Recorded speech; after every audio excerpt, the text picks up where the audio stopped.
Podemos então? Boa noite a todos. Iniciamos aqui efetivamente agora o webinar NBR 15575, novo procedimento de simulação para análise de desempenho técnico de edificações residenciais, ofertado pela parceria entre o Grupo de Estudantes Ashway de Florianópolis e a IBEX Brasil.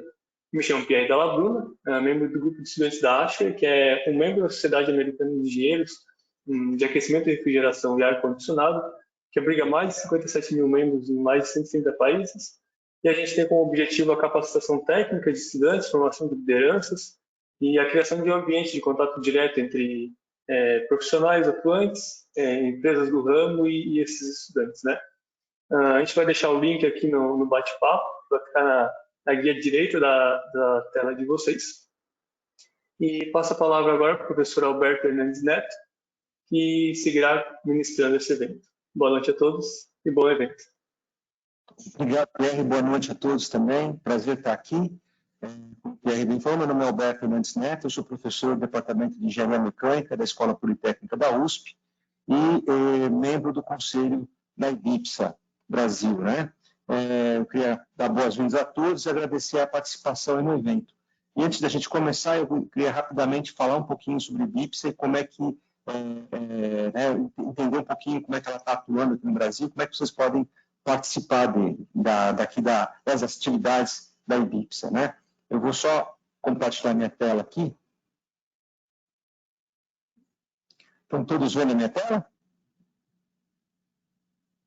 Sim? Sim. Tá? Obrigado. Eu não tenho certeza se está passando ou não. Só um pouquinho.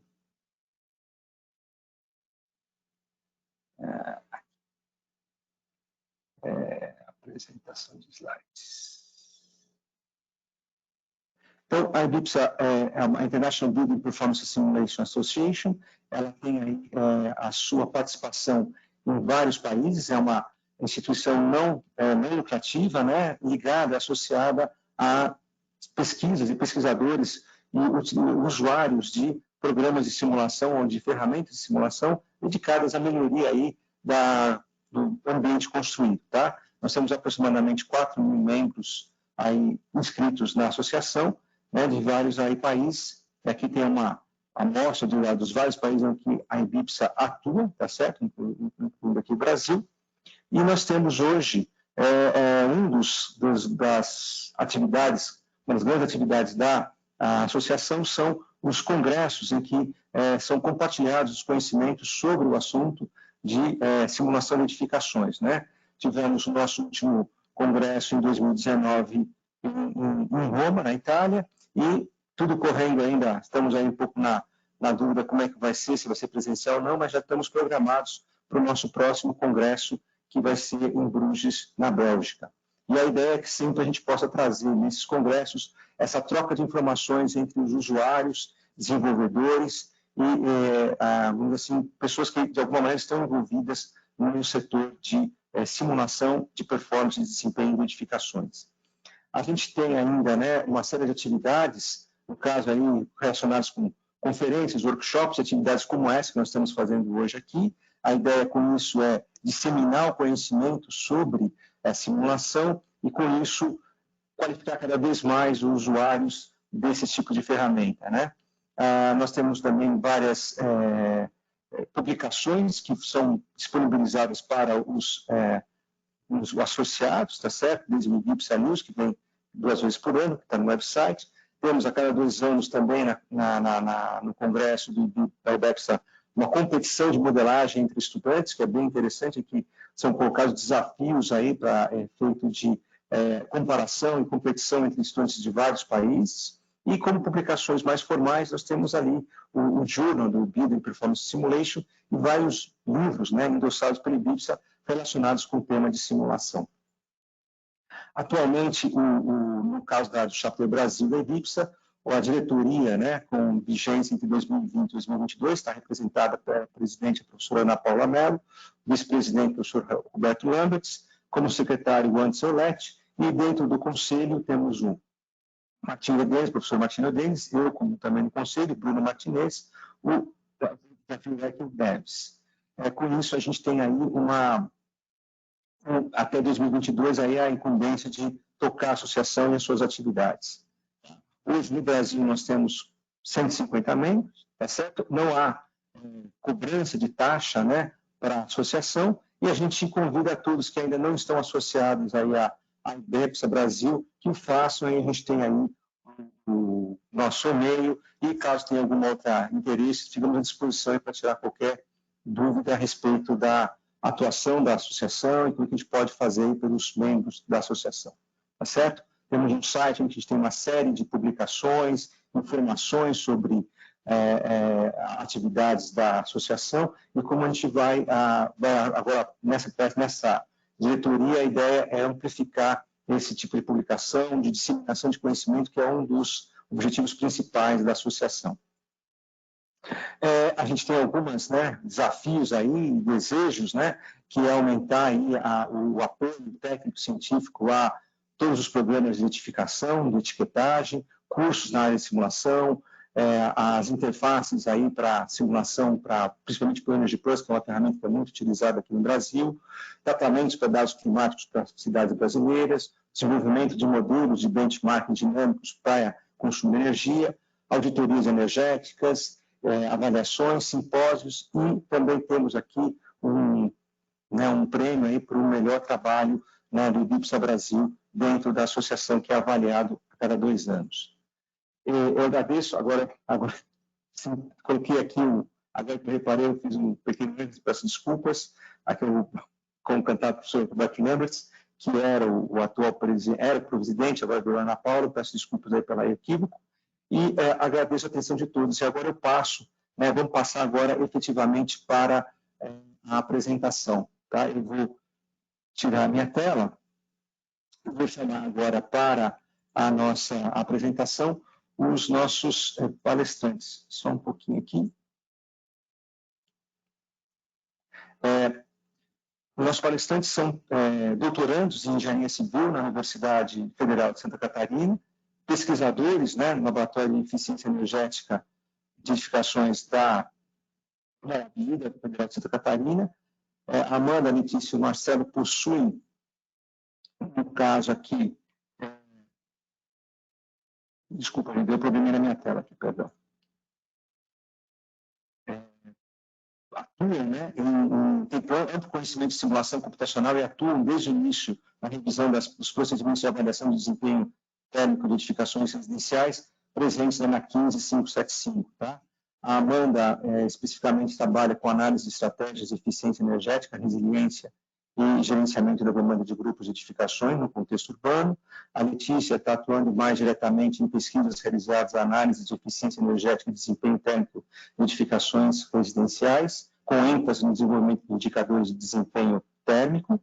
E o Marcelo tem como foco de pesquisa a otimização do uso de ventilação natural em edificações de escritório, utilizando machine learning para análise de conforto e desempenho térmico.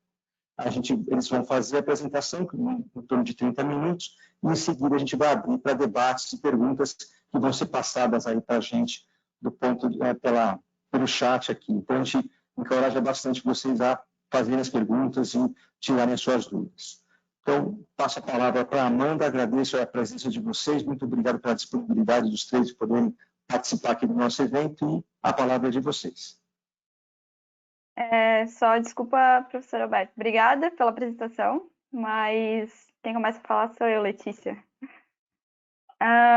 Então, como o professor Alberto já falou e o Pierre também, hoje a gente vai abordar aqui sobre o novo procedimento de simulação computacional para análise de desempenho térmico presente na emenda que foi aprovada neste ano da NBR 15575. Para quem não conhece, a NBR 15575 traz requisitos de desempenho para edificações residenciais. E entre as disciplinas abordadas está o desempenho térmico. Então, aqui só um breve sumário para vocês entenderem um pouquinho melhor do que a gente vai abordar. A gente vai falar um pouquinho sobre os benefícios da análise por simulação computacional, quais as principais mudanças que ocorreram entre o procedimento de 2013 e o procedimento agora, que foi aprovado este ano. Após essa introdução, a gente vai falar efetivamente sobre o novo procedimento de simulação, os detalhes da simulação, que agora devem ser considerados, os níveis de desempenho térmico e principalmente, né, os novos indicadores. Com o procedimento todo exposto, a gente vai mostrar um exemplo de aplicação e, por fim, a gente vai apresentar um pouquinho do texto normativo, né, como ele ficou, com a cara que ele está agora, e o site do Labier para futuras consultas, que lá tem bastante material muito bom lá, né, sobre a norma. Antes de mais nada, a gente tem que falar um pouquinho sobre o desempenho térmico, né? Contextualizar o desempenho térmico, né? Então, sabemos que o desempenho térmico de uma unidade habitacional é resultado da interação de vários elementos da edificação, né? E além da edificação, também elementos externos, principalmente o clima e o entorno. Aqui a gente vai exemplificar um pouquinho, né? A gente tem aqui a nossa casinha isolada nesse slide, mas a gente vai apresentar um pouquinho cada um desses elementos que são envolvidos no desempenho térmico, né? Então, o primeiro que a gente pode abordar e ela pode trazer é a questão dos usuários. As edificações, em geral, elas são construídas para serem posteriormente ocupadas. E diversos estudos já apontaram que a forma como a edificação é utilizada, as pessoas ocupam e utilizam, e, enfim, desempenham suas funções ali dentro, elas alteram significativamente o desempenho térmico da mesma. Trazendo para o nosso contexto pessoal, quem está assistindo esse webinar, os familiares e amigos, como que a sua residência é utilizada, né? Alguns questionamentos, né, para se fazer. Quais são os horários de ocupação? O que te leva a ligar o ar-condicionado ou abrir as janelas? Enfim, todos esses pontos alteram o desempenho térmico da edificação e eles devem ser contabilizados nas análises, né?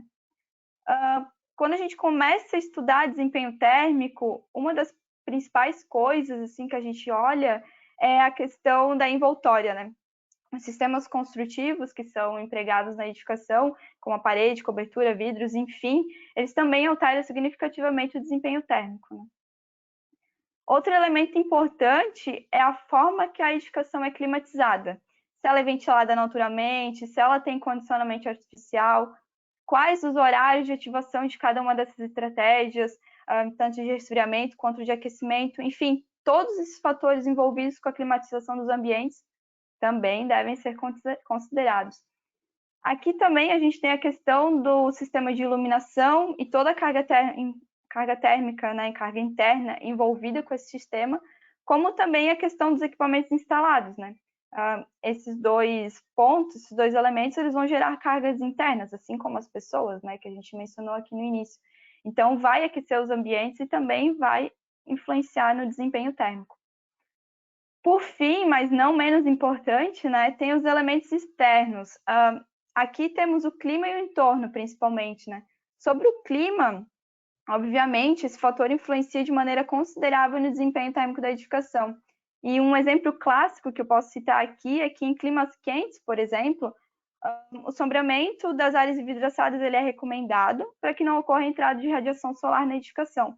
Porém, quando a gente vai para regiões frias, pode ser recomendado que a radiação entre nos ambientes em determinadas épocas do ano. Só com esse pequeno exemplo já dá para visualizar a necessidade de análise de projetos, né, correta. Então, quando a gente vai para o entorno, por exemplo, a gente pode fazer esse mesmo link com o sombreamento, né?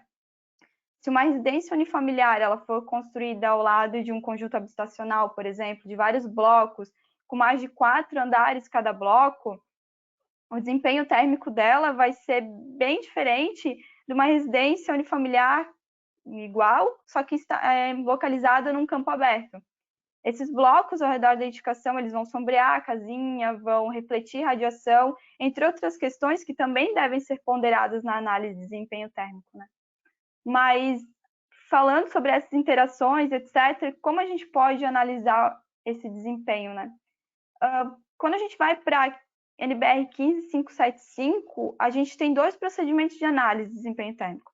O primeiro é o simplificado e o segundo de simulação computacional, a gente pode falar assim, né?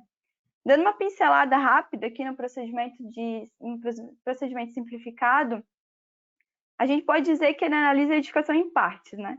Sendo uma avaliação conforme um checklist, vamos dizer assim. 3 parâmetros são analisados, né? Principalmente aqui falando de uma forma bem simplificada, né? Que são as características construtivas das paredes, coberturas e vidros, a área envidraçada e a área de elementos transparentes. Lembra de todos aqueles parâmetros que eu falei que influenciam no desempenho térmico e da edificação? Então, a gente pode dizer que pelo procedimento simplificado de toda aquela parcela, a gente analisa somente a envoltória, né? No segundo procedimento, que é o escopo desse webinar, né, que é o de simulação computacional, a edificação ela já é analisada como um todo. Então, todos aqueles elementos que falamos inicialmente entram na análise, né? Aqui eu listei alguns novamente, né, que são as características construtivas, as condições de contorno das superfícies, é considerada a fase de ocupação, a questão do clima, a questão do entorno. Então, logo essa análise ela pode ser considerada mais completa. Só mencionando, né, a gente tem vários programas para fazer essa a avaliação, e um dos que a gente pode citar, que é muito utilizado até no Labier, é o Energy Plus, que é um software open source, e ele é amplamente utilizado, né? E é a base de várias outras interfaces de simulação. Agora que já demos, né, uma contextualização sobre o porquê simular e apresentou aqui rapidamente, né, o procedimento de simulação, vamos falar um pouquinho sobre as diferenças entre a versão de 2013 e a versão que foi aprovada, né, a emenda que foi aprovada nesse ano. Aqui é importante destacar que todo esse procedimento ele está sendo desenvolvido desde 2018, né? Teve um grupo de trabalho que uniu esforços para desenvolver esses procedimentos. E também, né, por mais que iniciou em 2018 efetivamente, tinha já estudos relacionados à normativa anteriormente, né? Então, esse é um método bem robusto que teve bastante análise em cima dele. Um dos primeiros pontos que a gente pode falar aqui de diferença, né, entre o 2013 e 2021 é a questão da simulação anual. A análise, considerando o ano por completo, ela permite incluir as variações climáticas que ocorrem ao longo dos 365 dias, né? Quando a gente parte para análise de dias típicos, como era o caso da versão ali de 2013 do procedimento, considera-se somente aquele dia representativo de verão e inverno, mas as edificações elas não são ocupadas somente nesses 2 dias do ano, certo? A outra questão que foi mencionada, né, entre os elementos que influenciam no desempenho térmico é a das cargas internas, né? As pessoas, iluminação e equipamento são importantes na análise. E na versão de 2013, as cargas internas não eram consideradas na simulação. Então, era como se a edificação não tivesse os ambientes ocupados. Era como também, né, se a edificação fosse analisada antes da fase de ocupação. Então, é importante ressaltar também aqui que a emenda, além de considerar essas cargas internas, ela já determina quais os horários de ocupação e o valor da carga interna a ser considerada, né? A questão da edificação de referência, né? Várias normativas internacionais já adotam uma edificação de referência em seus procedimentos, e essa edificação, ela é basicamente a edificação que a gente quer analisar, mas com características construtivas que representam a referência do desempenho térmico mínimo que se deve atender, né? Então, ela seria um baseline para análise. Outro ponto que entra é o cálculo da carga térmica. Na normativa em 2013 não se considerava a carga térmica, né? Não considerava a edificação com essa possibilidade de uso, que seria o de condicionamento de ar, e como está entrando cada vez mais esse tipo de sistema nas edificações, é importante também considerar isso na normativa. Depois a Amanda vai explicar um pouquinho melhor, mas a carga térmica ela é considerada, a NBR 15575 ela tem 3 níveis de desempenho, né? O mínimo, intermediário e superior. O cálculo da carga térmica é considerado nos níveis intermediário e superior, né? No nível mínimo de desempenho térmico é considerada a ventilação natural. Então aqui está o nosso quinto ponto, né, de mudança, que agora são consideradas janelas operáveis. Então a ventilação natural ela varia assim de acordo com direção e velocidade do vento. Na normativa em 2013 era considerada uma taxa de ventilação, taxa de infiltração constante, né? E as janelas não poderiam ser operadas. E aqui o último ponto, né? A questão dos novos indicadores de desempenho. Também a Amanda vai falar um pouquinho mais aprofundado sobre esses indicadores, mas agora a gente tem 4 ao invés da diferença de temperatura do ambiente interno para o exterior, agora a gente tem 4 indicadores que analisam a edificação como um todo na sua questão ventilada naturalmente e condicionada artificialmente.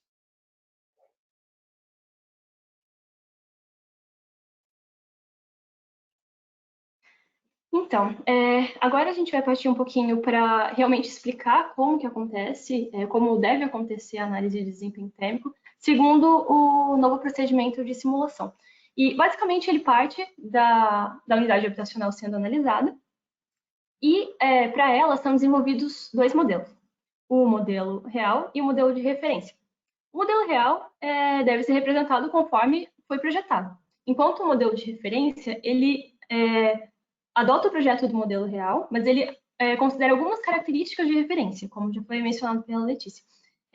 Por exemplo, dessas características, o modelo diz respeito ao sistema construtivo, que seria um sistema construtivo de referência, padronizado. Também é alterada a proporção das janelas, dentre outras características que são alteradas para o modelo de referência. Então, num primeiro momento, esses dois modelos, o real e de referência, eles são modelados e simulados considerando uma estratégia de climatização que seria a ventilação natural.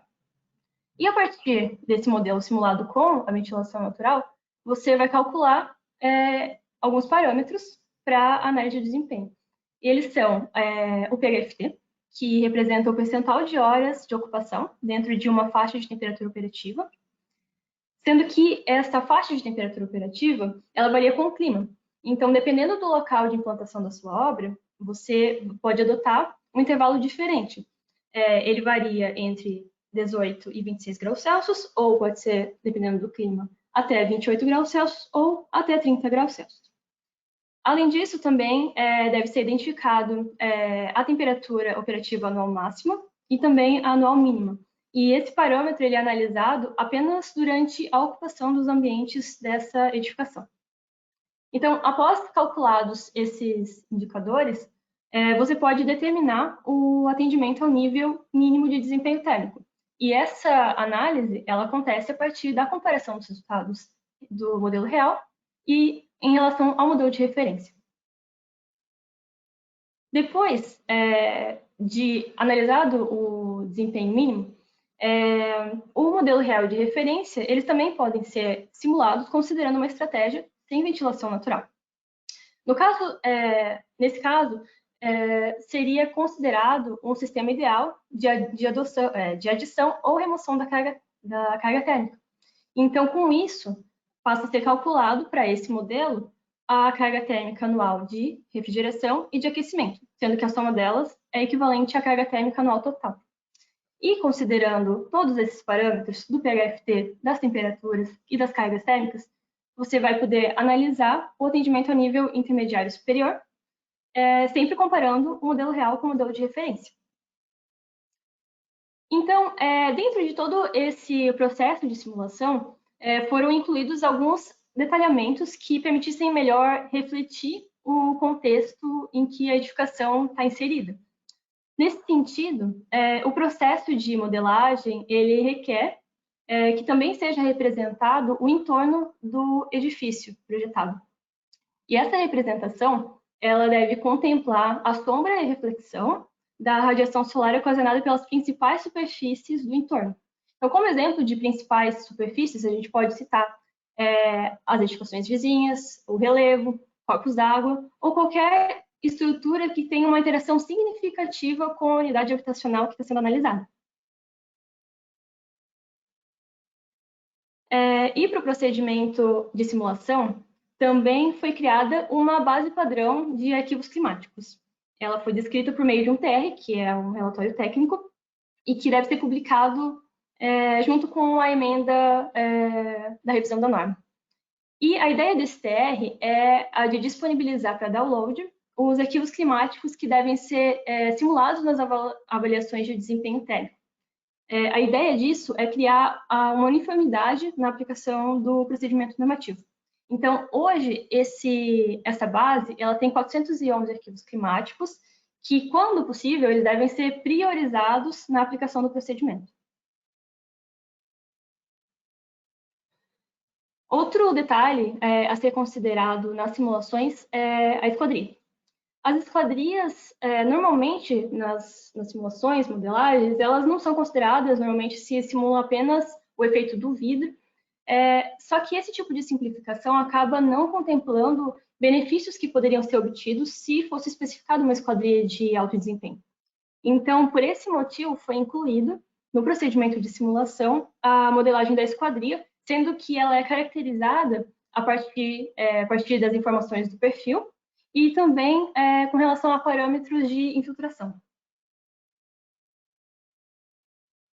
E além de já representadas as esquadrias, os modelos também devem avaliar a ocorrência de pontes térmicas na estrutura da edificação. E se verificada que uma ocorrência significativa dessas pontes térmicas, elas devem ser modeladas. O elemento que representa essa ponte térmica, ele deve ser modelado individualmente e daí considerado o seu efeito na edificação.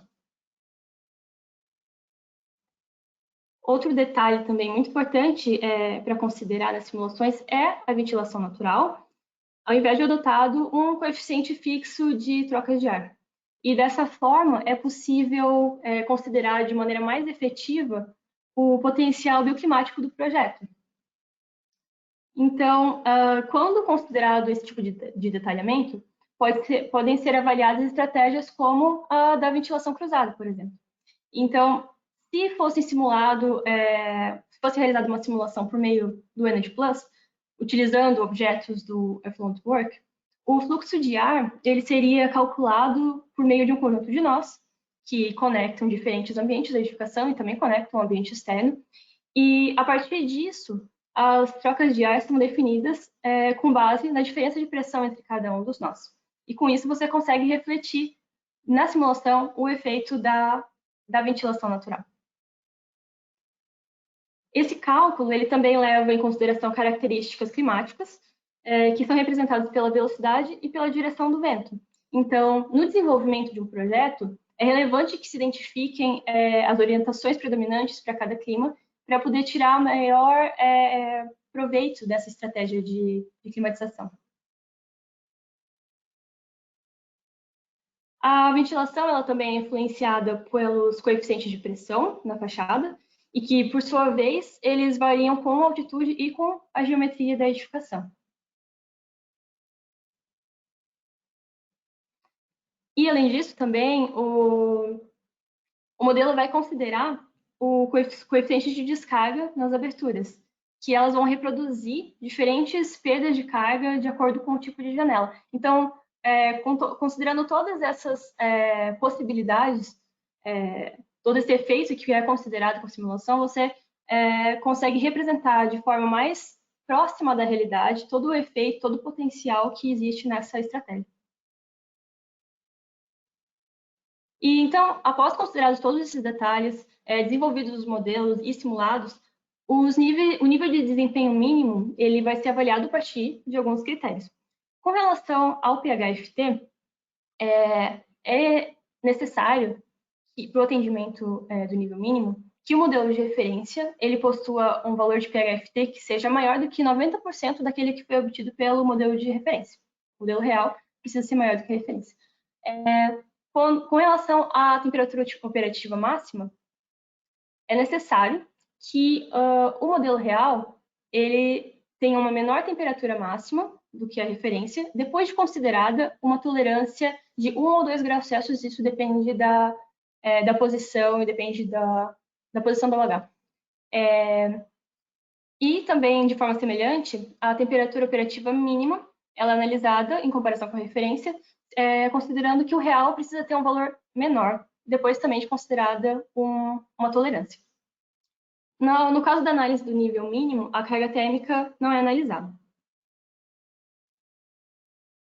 Quando avaliado o nível intermediário, o nível mínimo já precisa ter sido atendido, e, além disso, é necessário uma elevação do PHFT, ou seja, é preciso que no modelo real eu tenha mais tempo com temperaturas adequadas, aceitáveis, dentro da faixa do PHFT, em relação ao que foi obtido pelo modelo de referência. E também, quando comparado com a referência, o modelo real precisa ter reduzido a carga térmica.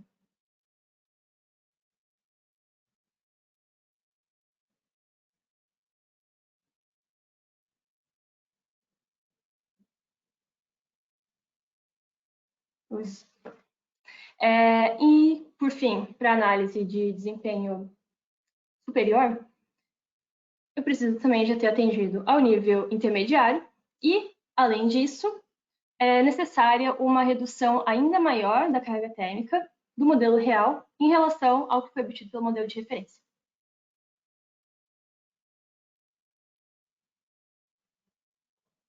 Boa noite. Então, eu vou trazer para vocês um exemplo disso que foi falado aqui na apresentação da Letícia e da Amanda, né? Para a gente ter uma ideia de como é que funcionaria isso na prática. Então, a gente vai trazer o exemplo de uma edificação multifamiliar, né? E a gente pega um apartamento aqui do canto, um pavimento com 8 apartamentos, a gente pega o pavimento do canto, que tem uma sala com cozinha conjugada e 2 dormitórios. Essa edificação, ela tem telhado de fibrocimento, com isolamento térmico e uma laje de concreto. E a absortância dela é baixa, ou seja, ela tem uma cor mais clara para refletir a radiação solar, né? É utilizado o sombreamento para evitar a radiação solar entrando pelas janelas, né? Pelo vidro. E nesse desenho aqui é um brise simples, mas poderia ser algo como uma sacada, uma área técnica para ar-condicionado, qualquer coisa assim, né? O sistema construtivo é o steel frame. Então, é um material leve, com mais resistência ao calor, né? Tem uma baixa transmitância térmica e também com uma cor clara para também refletir a radiação solar, né? Quanto aos vidros, né? As aberturas aqui, é considerado que 50% da fachada é composta por vidro, sendo que para a ventilação natural, 45% dessa área pode ser aberta. O vidro é um vidro comum, só que é considerado um vidro duplo. Também tem uma transmitência térmica mais baixa, né? Resiste mais à transferência de calor. E ainda tem o venezianas, né? Considera-se o uso de venezianas, ou seja, a gente tem uma edificação que, a princípio, não é tão fácil de dizer se a parede e o vidro com baixa transmitância térmica, mas com uma área grande de vidros, se a radiação solar poderia fazer com que isso fosse um problema ou com que isso resolvesse o problema do calor na edificação, porque são vários componentes diferentes ali nos processos termofísicos, né? Então, a gente tem a referência. Como já foi comentado, a referência é baseada na edificação real, a mesma geometria, volumetria, mas ela tem algumas características diferentes. Nesse caso, a cobertura é bem semelhante ao caso real que a gente está apresentando, só que a absortância é maior, ou seja, absorve mais a radiação solar. A parede é considerada como uma parede de concreto, com absortância também um pouco mais alta, e não existe sombreamento, e as aberturas, na referência, elas são referentes a 17% da área de piso da zona térmica, né? Então, mesmo com o mesmo fator de ventilação, essa área total de abertura vai ser menor, né? E aqui é um vidro comum e é simples, é só um vidro, então tem uma transmitância maior, né? Os outros detalhes que foram comentados ali da esquadria e tal, a gente considerou igual nos dois e não considerou elementos do entorno, né? Então, esse é um exemplo simples, né? A gente vai simular, a gente iria simular esses dois, né? Casos, pegar os dados de saída da simulação para calcular aqueles indicadores que foram comentados e compará-los. E daí, a partir dessa comparação, a gente vai poder dizer se ele é um caso que atende ao mínimo e se ele atende ao mínimo, se ele é um caso que atende ao nível intermediário e se atender ao nível intermediário, se ele atende ao nível superior. E é claro que é importante a gente considerar o clima, né? Então, só para contextualizar, a gente está considerando o clima de Recife, que tem uma média anual quase de 26 graus, né? Temperatura de bulbo seco. Então, naquela faixa de temperatura que a Amanda comentou do PHFT, a temperatura tem que ser inferior a 28 graus para ser considerado dentro dessa faixa. Essa diferença, é claro, porque como as pessoas tendem a se adaptar ao clima onde se vive, em climas mais quentes as pessoas acabam sendo mais tolerantes com temperaturas mais altas. Em climas mais frios as pessoas não são tão tolerantes, mas podem até ser tolerantes com temperaturas mais baixas, enfim. E para quem não é familiarizado com o termo, a temperatura operativa é uma média entre a temperatura do ar e a temperatura radiante, que no caso seria a temperatura das superfícies voltadas para dentro dessa zona térmica, né? Então, considera esses dois. Então, para avaliar o mínimo, né, a gente mostra aqui esse gráfico que tem os PHFTs, que são esse percentual de horas ocupadas dentro dessa faixa de temperatura, que no caso é inferior a 28. Então, na esquerda aqui a gente tem os resultados da referência e o resultado da real na direita. Dá para ver que vai de 0 a 100, é um percentual, né? E na direita é a temperatura operativa máxima. Então, na esquerda também, ao longo das horas ocupadas de todo o ano, qual foi a temperatura máxima da referência e a temperatura máxima da real. Então, se a gente vê que o critério é que o PHFT real tem que ser maior do que 90% do PHFT da referência, a gente vê que passou facilmente, né? O PHFT dessa nossa edificação real foi muito superior ao da referência. As temperaturas máximas também ficaram mais baixas do que o da referência, então nem precisaria dessa delta aqui de extra, né? Porque sim, ele atende ao nível mínimo. Então, se passou no mínimo tranquilamente, dá para agora avaliar se passaria no nível intermediário. Então, no caso do nível intermediário, é analisado também a carga térmica, né? A carga térmica da edificação real tem que ser inferior à da referência na simulação.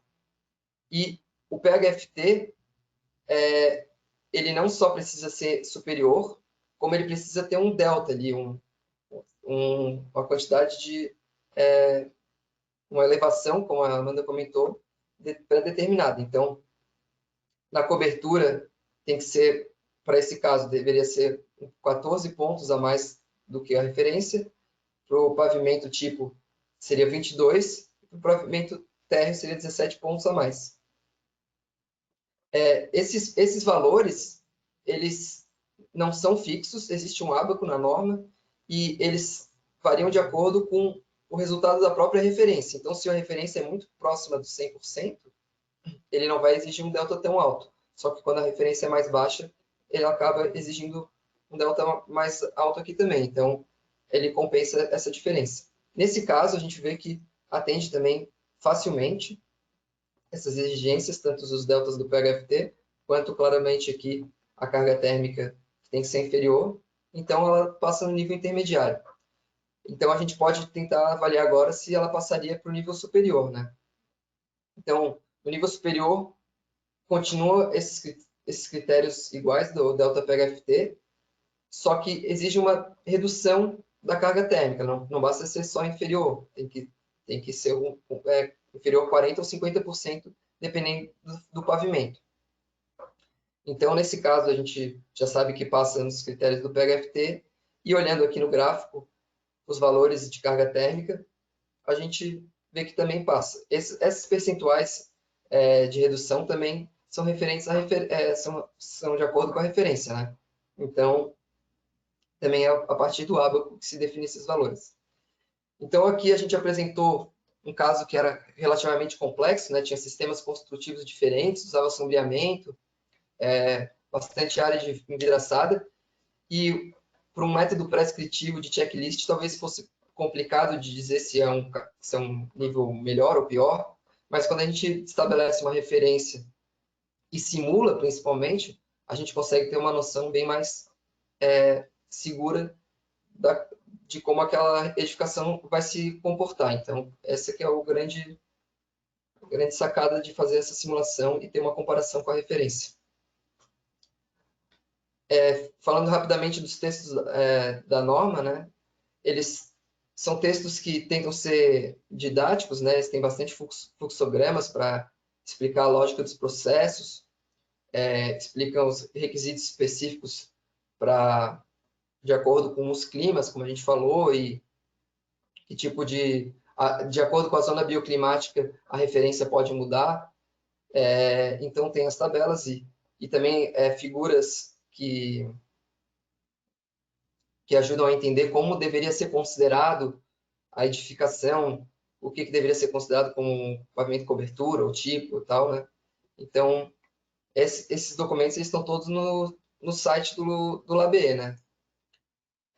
Dentro do site do LabE, vocês podem entrar no link que está aqui na tela, ou vocês podem entrar no site do LabE e em projetos e em NBR 15575, lá vão ter as emendas das partes 1, 4 e 5, que são as partes da NBR 15575 referentes a desempenho térmico.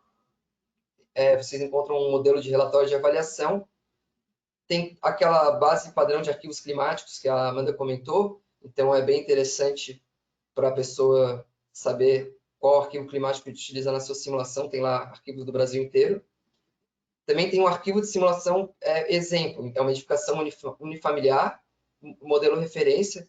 Então, para quem não tem um modelo IDF para tomar por partida, esse modelo é um IDF do Energy Plus, né, para simular com o Energy Plus, que tem os objetos necessários para fazer a modelagem de uma edificação de referência. Além disso, tem artigos publicados pela equipe do LabE relacionados à NBR 15575 e manuais de simulação para modelagem do solo e da ventilação natural. Então, tem bastante conteúdo legal lá no site. Quem tiver interesse pode entrar, explorar. E caso alguém tenha alguma dúvida, pode entrar em contato conosco. A gente fica feliz em poder ajudar. Obrigado, pessoal.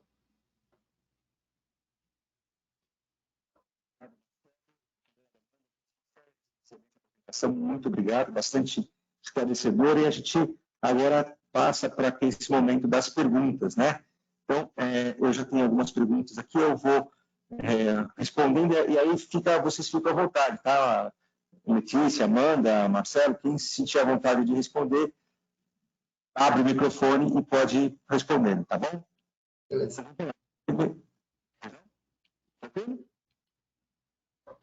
A primeira pergunta é do Eduardo Trindade, obrigado pela pergunta, Eduardo.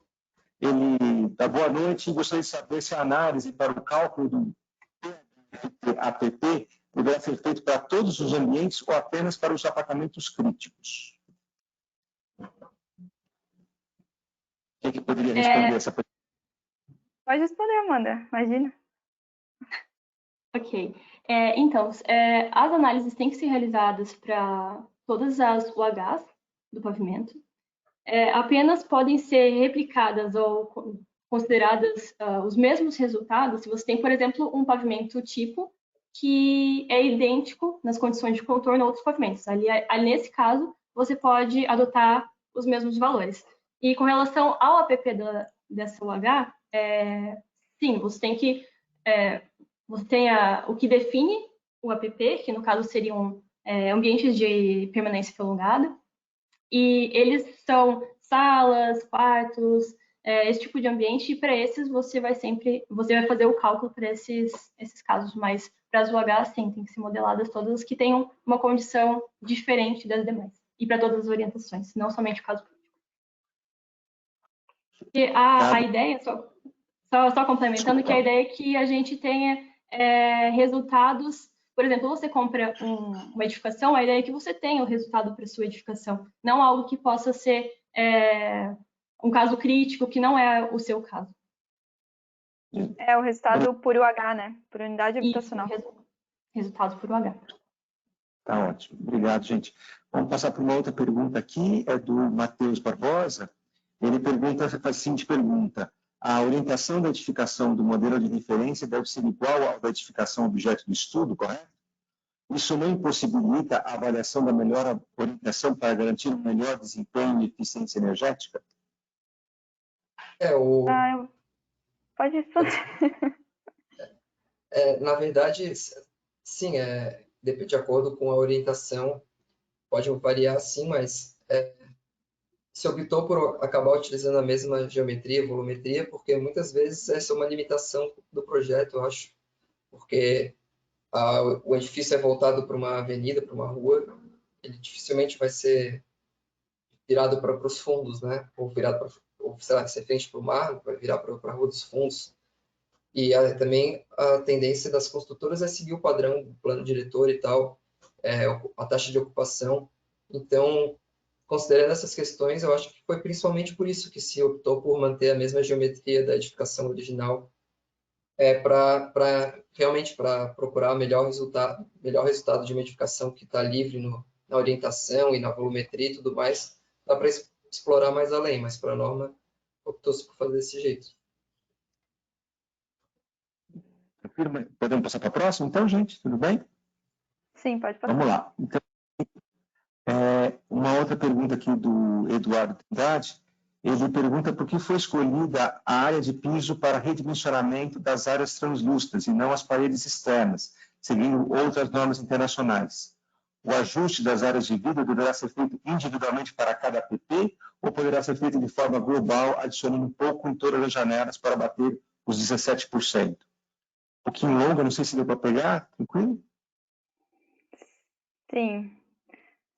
A parte da consideração da área de piso, ao invés da área de fachada, foi algo que veio do procedimento simplificado, se eu não me engano. Quando foi feita as simulações e toda a construção ali do procedimento, veio dali que essa consideração da área de piso seria melhor. E também que isso já vinha da versão de 2013, né?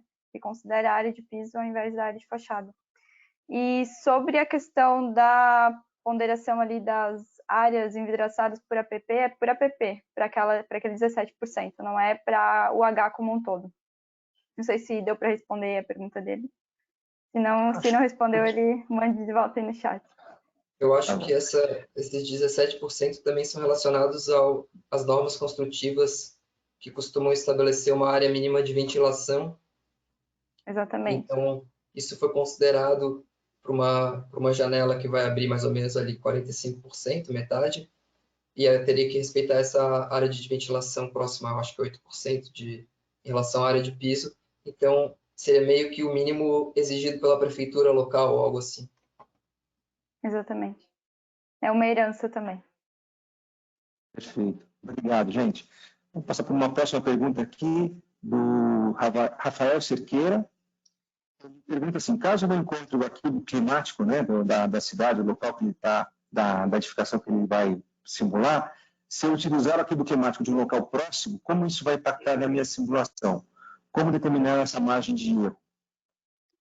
Ixi. Então, Pode falar, Wanda.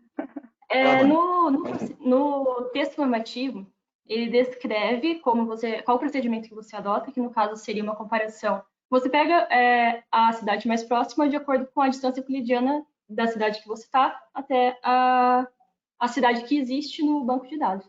Mas é claro que, se não for a mesma cidade, vão ter impactos.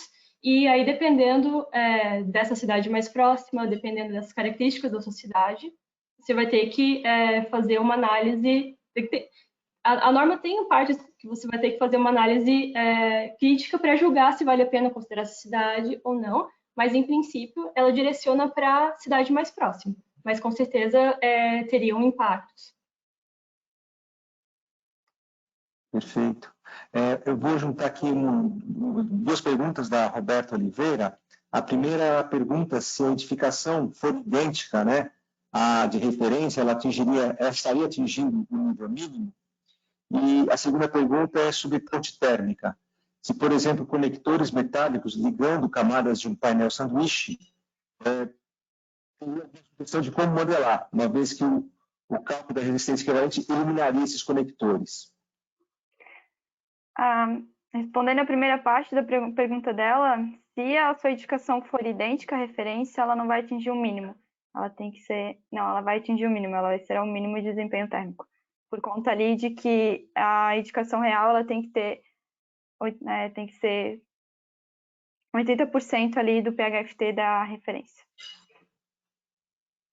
Perfeito. E agora por pontes térmicas, Marcelo.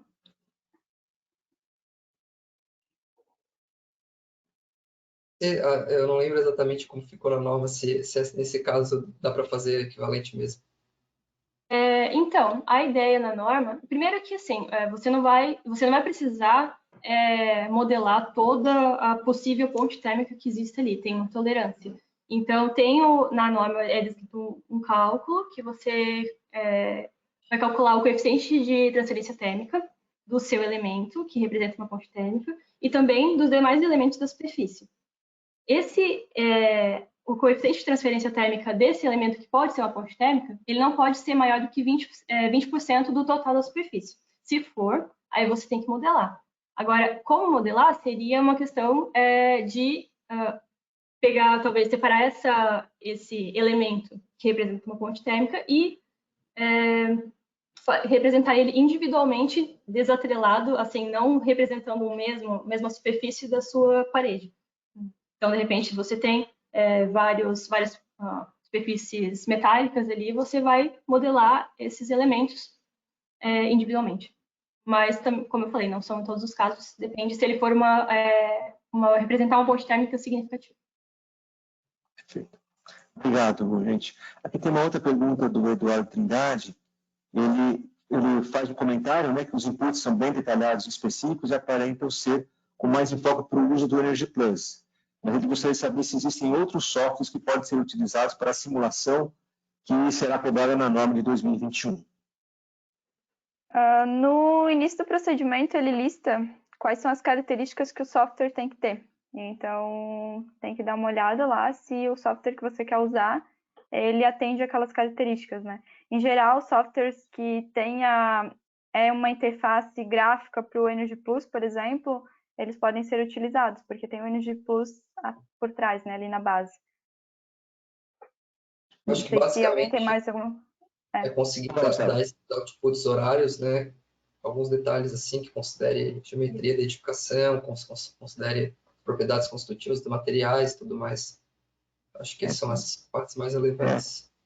E só complementando, na verdade, esses softwares, eles têm, como falou a Letícia, está colocado na norma todas as características, mas normalmente os softwares mais utilizados aqui no Brasil, pelo menos essa avaliação que a gente já fez aí junto ao mercado, eles atendem essas exigências, tá? Então, tem mais um software, tem alguns aí que já estão que podem ser utilizados também, mas é sempre importante fazer essa verificação para que ele possa ser condizente com a norma, né? Exato. Pessoal, tem aqui mais algumas perguntas, eu vou tentar ver se eu junto aqui para tentar fechar, porque apareceu bastante aqui. Estou tentando ver se eu consigo juntar algumas, mas uma coisa que chamou aqui, tem várias perguntas sendo feitas, no seguinte sentido, tem uma do Eduardo Augusto e uma da Marina Garcia, que estão meio que ligadas, tá? Que está ligada à questão da modelagem de simulação para ventilação natural. Que o Eduardo pergunta, né, como levantar as alterações no sentido dos ventos dentro da malha urbana e sua influência. Essa pergunta é fácil, viu, gente? E a outra aqui é, por favor, gostaria de saber se os coeficientes de pressão da janela já serão fornecidos de acordo com o tipo de janela. Então, assim, eu não sei se vocês dividem aqui, só para aproveitar e dar um gancho aqui, essa questão da influência do entorno é algo que está bem sofisticado, quer dizer, a avaliação disso exige uma aplicação de outras ferramentas que não só o Energy Plus. Então, por exemplo, no caso da influência do entorno, você teria que ter alguma ferramenta aí, no caso, ou de CFD, ou alguma coisa assim, para permitir a avaliação dos coeficientes de pressão que aquele entorno está provocando na edificação e, com isso, tirar as informações para serem utilizadas ou em Energy Plus ou outro programa. Né? Não sei se vocês concordam com isso, se tem alguma outra coisa que vocês sugerem aí para essa questão da avaliação do entorno. Realmente é bem complexa essa questão, mesmo quem acaba modelando com CFD, é difícil de saber se os resultados realmente são realistas, né? Porque é uma coisa complexa de modelar e demora muito tempo. Então, para a norma, a gente não tem como utilizar esse tipo de ferramenta porque fica impraticável, né?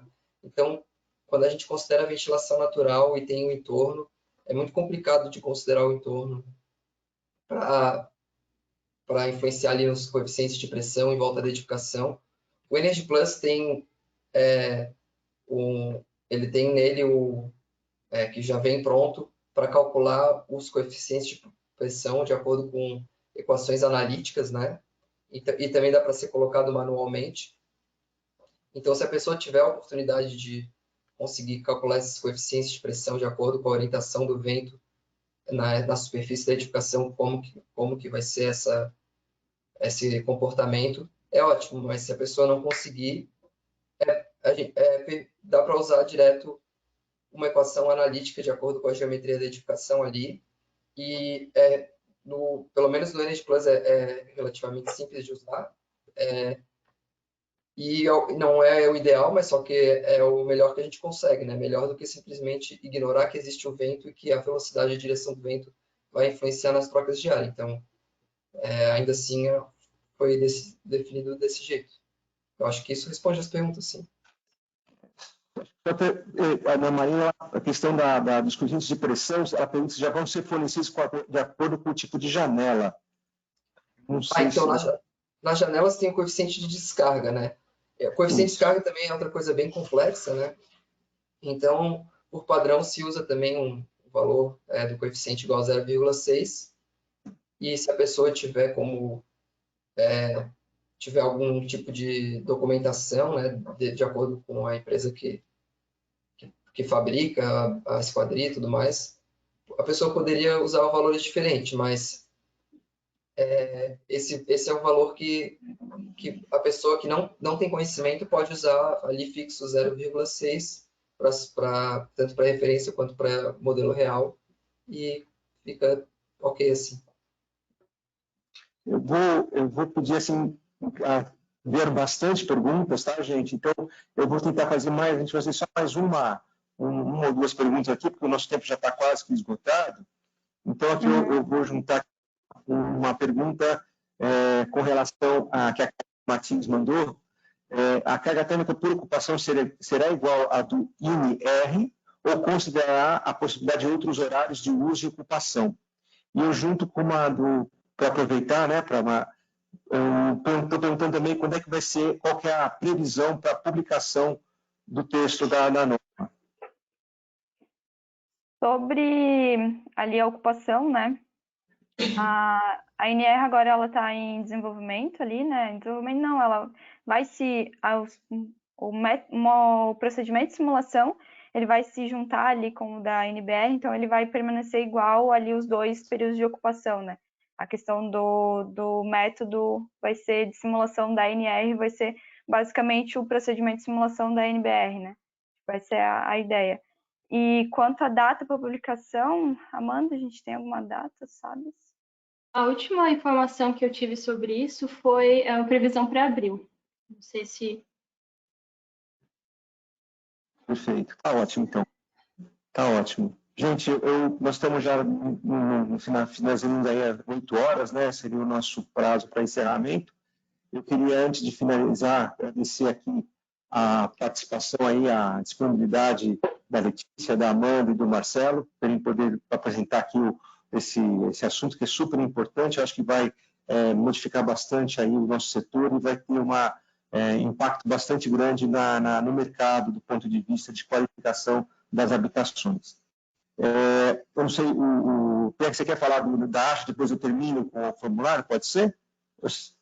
Pode ser. Eu vou roubar 2 minutinhos aqui do webinar. Eu queria convidar todos os estudantes aqui de Santa Catarina para fazerem parte aqui do grupo de estudantes da ASH de Florianópolis. É uma experiência bem interessante para quem busca desenvolvimento pessoal, desenvolvimento de liderança, toda a parte técnica e principalmente o network, né? Conseguir uma lista de contatos enquanto você está na graduação. Então, isso é uma coisa que não tem valor, assim. Além, claro, de benefícios exclusivos, como o desconto em congresso, por exemplo. Então, eu deixei no bate-papo, lá no início, um passo a passo de como se tornar membro em basicamente 5 minutos. Você só preenche o formulário da Atri. E qualquer coisa, eu vou deixar também o nosso Instagram no bate-papo e o nosso e-mail para vocês entrarem em contato. Pode mandar mensagem, bem tranquilo, a gente responde todo mundo aí. Então, é isso, só fazer um convite mesmo. Obrigado. Pierre. Então, aqui por parte da IBIPS, eu queria agradecer a presença de todos, foi um prazer tê-los aqui. Eu também pediria para vocês, né, se vocês tiverem interesse aí de participar, se inscrever como membro da IBIPSA, como eu comentei, não tem custo, né? Então, entrando no site da IBIPSA, vocês podem acessar ali a parte de inscrição e membros e pode se inscrever e participar de todos os eventos e ter acesso ao material que a gente tem disponibilizado no site. Eu aproveito também para falar que, infelizmente, algumas perguntas não foram respondidas, então, como vai ficar aqui, também o PR deixou também aqui no bate-papo o Instagram, e lá vai estar, né, a gravação, se depois quiserem fazer alguma pergunta diretamente para os palestrantes, né, eles podem mandar e talvez aí facilitar um pouco mais a esclarecimento de dúvidas. E, por fim, eu vou pedir um favor aí a todos que participaram, nós fazemos sempre uma avaliação do webinar, e aí o PR vai fazer a gentileza de mandar para vocês um link que vocês vão ter que responder algumas perguntas, é bastante curto, no máximo 2 minutos vocês estão respondendo tudo, e é importante que a gente vai tentar ouvir um pouquinho de vocês, né, da percepção que vocês tiveram sobre esse seminário, e tem uma última pergunta que para nós também é muito importante, temas que vocês entendam que sejam interessantes, importantes, para a gente fazer algum outro evento como esse, para falar sobre o assunto, para que a gente possa também responder os interesses e as necessidades dos profissionais que estão envolvidos na área de simulação. De novo, eu agradeço aí a participação de todos, os palestrantes. Pierre, obrigado pelo apoio, pela logística toda que foi feita aqui. Obrigado aí a todos, eu desejo a todos uma boa noite, muita tranquilidade, saúde, e usem máscara, por favor. Obrigado, gente. Boa noite. Obrigada. Boa noite. Boa noite. Até mais. Tchau, tchau. Tchau. Jeito, acabou.